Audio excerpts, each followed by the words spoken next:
seconds now to go. That's what shuts people down of Jones. He's landing at 82%, so how much does that hurt? You don't want to throw anything. You don't want to counter. You just want to not get hit anymore. And then he shells you up until you can't fire anything back, and then it just gets worse. Final 10 seconds of this one. Jon Jones had 8 successful defenses during his first reign, and a late flying knee from the soon-to-be and still UFC light heavyweight champion of the world, Johnny Bones Jones.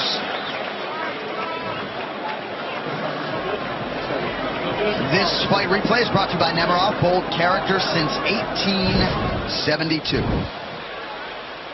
There's a spinning back kick to the body earlier in the fight. And then another one that goes under the arm.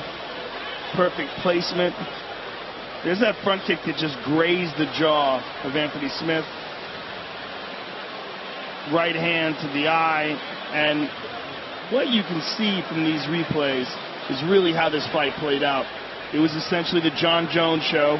And what we saw from Anthony Smith was a good effort and ultimately just surviving. Yeah, really not much offensively over those final 11 or 12 minutes for Anthony Lionheart Smith. Certainly valiant in defeat. Wasn't my best performance, guys, but we got it done.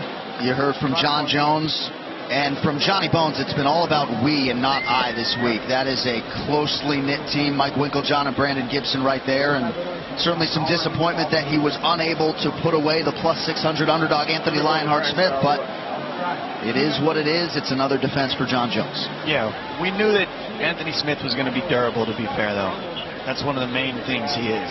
All right, the official decision is brought to you by Metro by T-Mobile. Catch all the action with Metro by T-Mobile. Get knockout coverage on a network that rivals the big guys for way less.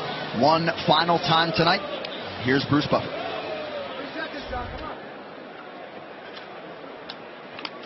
Ladies and gentlemen, after 5 rounds, we go to the judges' scorecards for decision.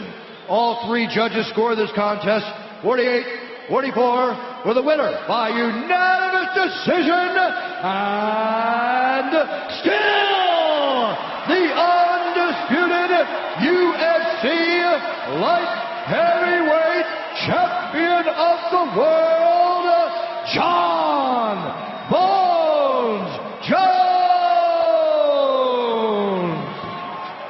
Hey, Joe. Hello, Jon Jones. Hello, Joseph Rogan. I'm here with the winner, and still, ladies and gentlemen, Jon, you faced a man determined to survive, a guy who really did his best to stay in the fight to the end. Was there anything disappointing about the fact that he was able to make it to the final bell? So is your real name Joseph? Yes. Oh, nice. Hey, first and foremost, before I answer this question, I thank God for allowing me to be in this position. I tell you what, it's nothing but God's grace that has just allowed me to fail so many times and still stand. Nothing but God. And as far as the performance, man, this MMA thing is really hard. And some days you're going to look amazing, and some days at work you're not going to perform at the level you hold yourself to. With that being said, hats off to Anthony Smith.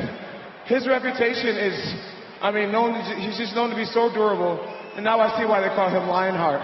I have never had anyone talk to me while I'm hitting them, saying like, that was nice, or is that all you got? It was amazing. This guy is so durable. He's like the Terminator. He did a great, great job, man. I'm so proud of your career and the way you've had your ups and downs, and now you're here. You are amazing. You are a true inspiration. You're a gentleman, bro. It's been an honor to fight against you. It was really refreshing not talking shit back and forth. It was really cool. Jon, after all you've been through, it seems that you're enjoying this more than ever now. Yeah, I'm getting familiar with what it feels like to be a UFC fighter. I think I'm finally past a lot of the nerves and overthinking things and underthinking things. I'm starting to really feel like a veteran, which is cool because I'm still in my early 30s.